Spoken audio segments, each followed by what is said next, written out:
नमस्कार, मैं हूं कुमार अनिल।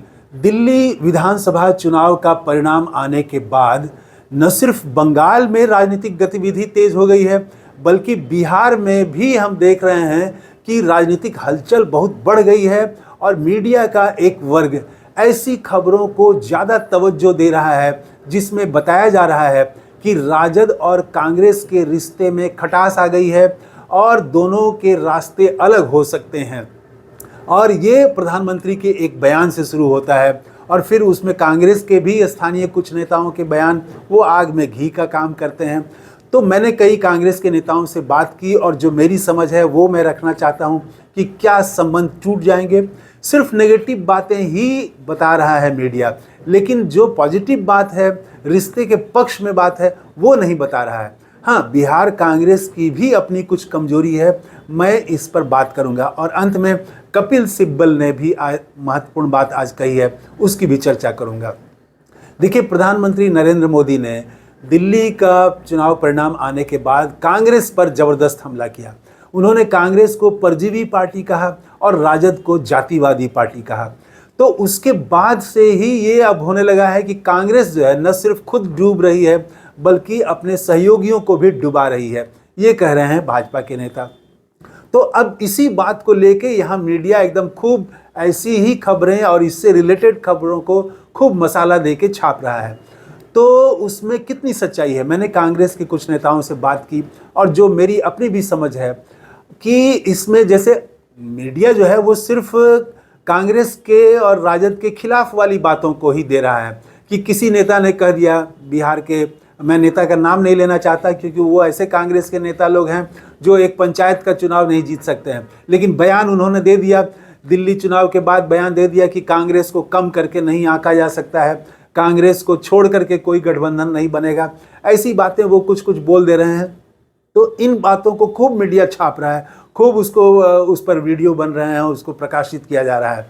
लेकिन राहुल गांधी जब पटना आए तो वो लालू परिवार से मिले, तेजस्वी यादव से उन्होंने बात की, अलग से भी उनकी बात हुई और वहाँ पर तेजस्वी यादव ने उनको अंबेडकर का चित्र भेंट किया था।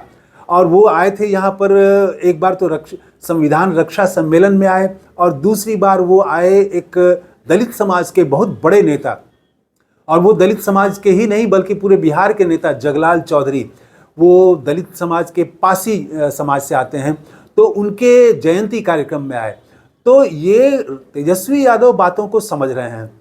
तो ये जो दोनों परिवारों में, गांधी परिवार और तेजस्वी यादव लालू परिवार के बीच जो अच्छे संबंध हैं, इसकी चर्चा कहीं नहीं की जा रही है। फिर तेजस्वी यादव ने जो बयान दिया कि प्रधानमंत्री ने ऐसा ऐसा कहा है, उस पर जब प्रतिक्रिया मांगी गई तो तेजस्वी यादव ने देखिए क्या कहा। तेजस्वी यादव ने वो इसमें उलझे नहीं। प्रधानमंत्री नरेंद्र मोदी या भाजपा समर्थित जो मीडिया है वो जहां उलझाना चाहता है, तेजस्वी उसमें उलझे नहीं। उन्होंने कहा कि इसमें कांग्रेस के परजीवी होने और राजद के जातिवादी होने, ये सब बेकार की बात है। असली बात ये है कि देश की अर्थव्यवस्था चौपट हो गई है, बेरोजगारी बढ़ रही है, महंगाई बढ़ रही है। इससे लोगों का ध्यान हट जाए, इस पर लोग चर्चा नहीं करें। बिहार का विकास का सवाल उन्होंने उठाया कि हम बिहार के विकास की बात करते हैं, डबल इंजन की ये लोग दावा करते हैं, लेकिन विशेष राज्य का दर्जा, विशेष पैकेज, इस पर चुप हो जाते हैं।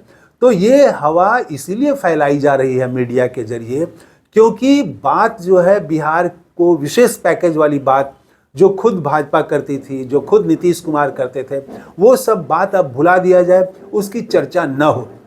तो तेजस्वी यादव भाजपा की राजनीति को और मीडिया के एक वर्ग द्वारा जानबूझ करके ऐसी खबरों को तवज्जो देने के पीछे उनकी मंशा क्या है, इस बात को समझ रहे हैं, इसीलिए वो इस दांव में नहीं फंसे। हाँ, कांग्रेस के नेतृत्व की भी एक कमजोरी है। जो शीर्ष नेतृत्व है, देखिए वो तो काम कर रहा है। राहुल गांधी तो 2 बार आए और दोनों बार आने से यहाँ कांग्रेस को बल मिला, और न सिर्फ कांग्रेस को बल मिला, याद रखिए, बल्कि भारतीय जनता पार्टी कमजोर हुई। भारतीय जनता पार्टी के साथ जो दलित हिस्सा है, जो अति पिछड़ा हिस्सा है, उसको उन्होंने एक तरह से हिला दिया है। वोट वो किसको देगा हम नहीं कह सकते हैं, लेकिन ये बात कि संविधान को खत्म करना चाहती है भारतीय जनता पार्टी, वो बात को वो दलितों में नीचे तक ले जाने में कामयाब रहे हैं। तो जो भाजपा का जो समर्थक है नीचे गांव में, दलित समाज का अति पिछड़ा, वो भीतर से हिल गया है। और ये बात जो है, मैंने कई लोगों से बात की, ये बात नीचे तक चर्चा चली गई है। तो भाजपा को नुकसान हो रहा है। शीर्ष नेतृत्व राहुल गांधी के प्रयास से एक माहौल बना है बिहार में, भाजपा के खिलाफ एक माहौल बना है, और भाजपा अभी तक कोई नया नैरेटिव नहीं दे पाई है। उसके पास सिर्फ वही है कि याद करिए 20 साल पहले लालू जी का क्या शासन था। इसके अलावा बिहार को कोई भी वो कुछ ऐसा नहीं दे पा रही है। बजट में भी 1-2 दिन हल्ला हुआ, लेकिन वो मखाना बोर्ड कितना बिहार को उससे क्या मिलेगा? वो बिहार की जो बीमारी है, जो कमजोरी है, वो बहुत गहरी है। वो एक मखाना बोर्ड बना देने से और कुछ एयरपोर्ट का विकास कर देने से नहीं हल होने वाला है। यहाँ रोजगार चाहिए लोगों को। तो इसमें जो है वो भाजपा कोई नैरेटिव नहीं दे पा रही है।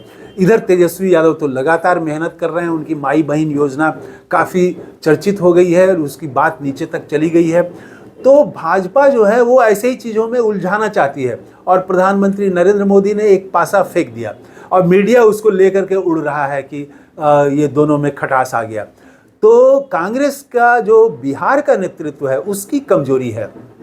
दिल्ली से तो राहुल गांधी आके एक हवा बना देते हैं, माहौल बनाते हैं, लेकिन उस माहौल को फिर ठोस आधार में नीचे जो प्रभाव पड़ा उसको समेटने में, उसको संगठित करने में, संगठन से जोड़ने में, वहाँ पर कांग्रेस की कमजोरी है। और ये बात जो है वो सीट वो ज़्यादा चाहेंगे, क्योंकि जब नीचे ज़मीन पर काम नहीं कर रहे हैं तो लेकिन विधायक और सांसद तो बनना चाहेंगे ही। तो पिछले विधानसभा चुनाव में 70 सीट मिला था उनको गठबंधन में, लेकिन कांग्रेस सिर्फ 19 सीट जीत पाई। तो कपिल सिब्बल ने यहाँ ठीक कहा कि कांग्रेस की गलतियों के कारण, कांग्रेस के कारण ही तेजस्वी यादव पिछली बार मुख्यमंत्री नहीं बन पाए। ये पॉइंट उन्होंने ठीक कहा, लेकिन वो कांग्रेस के खिलाफ नहीं बोले हैं। फिर उन्होंने एक ये भी बात कही, कपिल सिब्बल ने महत्वपूर्ण बात कही कि भाजपा एक कमान के नेतृत्व में चलती है। एक आदमी जो बोल दिया पूरी भाजपा उसी तरह से चलती है। इसका उनको फायदा भी चुनाव में मिल जाता है। कांग्रेस का ये है कि कांग्रेस सबको लेके चलना चाहती है, राज्य नेतृत्व को भी साथ रखना चाहती है, सबको लेके, सबसे बात करके, संवाद करके। इसमें ये परेशानी होती है कि शीर्ष नेतृत्व तो चाहता है कि मध्य प्रदेश में कुछ समझौता हो जाए, अखिलेश यादव के लिए भी सीटें दी जाए, हरियाणा में आपके साथ समझौता हो जाए, लेकिन राज्य का नेतृत्व जो है वो कई बार वो प्रॉब्लम क्रिएट कर देता है, खड़ा कर देता है, और जो दूसरे दल हैं वो भी खड़ा कर देते हैं। अब वो इतनी सीटें मांग देंगे कि वो स्थानीय नेतृत्व को, राज्य नेतृत्व को देना संभव नहीं है। तो दोनों तरफ से गलतियां रही हैं। तो उसमें जैसे हरियाणा में ही आप भी नहीं चाह रही थी, केजरीवाल भी नहीं चाह रहे थे कि वहाँ समझौता हो। भाई बात तो एक शुरुआत हुई थी, तो कहीं पर वो ले जाते, उसको एंड करते अच्छे से, लेकिन वो केजरीवाल भी नहीं चाहते थे। तो यहाँ पर ये जो 70 सीटें दी गई, तो वो तो मैं भी मानता हूँ, बहुत सारे लोग मानते हैं कि वो कांग्रेस को उतनी सीटें नहीं मिलनी चाहिए थी। वो जीत भी नहीं पाई, सिर्फ 19 सीट जीत पाई। तो इस बार खबर ये है कि राजद जो है उतनी 70 सीटें नहीं देने जा रही है। इस बात से कांग्रेस का, यहाँ बिहार का जो नेतृत्व है, वो लोग जरूर कुछ परेशान है, क्योंकि उनको अपने भाई भतीजा ऐसे लोगों के लिए चाहिए, टिकट चाहिए। तो वो इतने जब ज़्यादा संख्या में टिकट नहीं मिलेगी तो दिक्कत होगी। तो इसलिए वो कुछ इस तरह से बयानबाजी कर रहे हैं। तो मैं समझता हूँ कि कांग्रेस का शीर्ष नेतृत्व इस बात को समझ रहा है, और वो ऐसी सीटों के लिए ही बात करेगा जहाँ पर सचमुच में उसका अपना जनाधार है, उसके पास ऐसे जीतने लायक, लड़ने लायक नेता भी हैं। अब जैसे पिछली बार लोकसभा चुनाव में बिहार के प्रदेश अध्यक्ष ने अपने बेटे को महाराजगंज से लोकसभा चुनाव में उतार दिया, जबकि महाराजगंज से उनके बेटे का कोई ऐसा जमीन से जुड़े हुए वहाँ के वो नेता नहीं थे। तो अच्छा होता है कि जमीन से जुड़े नेता को वो टिकट देते। तो इन बातों का ध्यान रखना पड़ेगा कांग्रेस नेतृत्व को भी। और तेजस्वी यादव इस मामले में सुलझे हुए लग रहे हैं, वो भाजपा के जाल में फंसते हुए नहीं दिखाई पड़ रहे हैं। और मीडिया का एक वर्ग जो हवा देना चाहता है कि दोनों में संबंध टूट जाए, ये वो यहाँ पर फंसते हुए नहीं दिखाई दे रहे हैं। तो बिहार में अब यहाँ पर देखिए कि किस तरह से बातें आगे बढ़ती हैं, क्योंकि एक कोशिश तो ये होगी कि कांग्रेस और राजद में जो तालमेल है वो टूट जाए। राहुल गांधी और लालू परिवार में, तेजस्वी यादव में जो संबंध है उसमें किसी तरह से खटास आ जाए तो शायद भाजपा के लिए कुछ अच्छा होगा, लेकिन ऐसा होता हुआ मुझे दिखाई नहीं पड़ रहा। इसकी एक वजह यह भी है कि ये हरियाणा नहीं है कांग्रेस की दृष्टि से, और न मध्य प्रदेश है, और न यहाँ पर कोई हुड्डा है, और न यहाँ पर मध्य प्रदेश जैसे कोई बड़े नेता यहाँ पर हैं जो अपनी चला लेंगे और शीर्ष नेतृत्व को भी दबाव में ले आएंगे। राहुल गांधी और खड़गे कुछ नहीं कर पाएंगे, ऐसी बात बिहार में नहीं है। बिहार कांग्रेस कमज़ोर है और यहाँ के नेतृत्व पर वो केंद्र पर शीर्ष नेतृत्व पर राहुल गांधी पर दबाव बना के अपनी बात हाँ करवा लें, ये संभव यहाँ पर नहीं है। तो अंततोगत्वा मैं ये तो समझता हूँ कि राजद और कांग्रेस में तालमेल हो जाएगा। आज की स्थिति में तो यही कहा जा सकता है। थैंक यू, धन्यवाद, जय हिंद।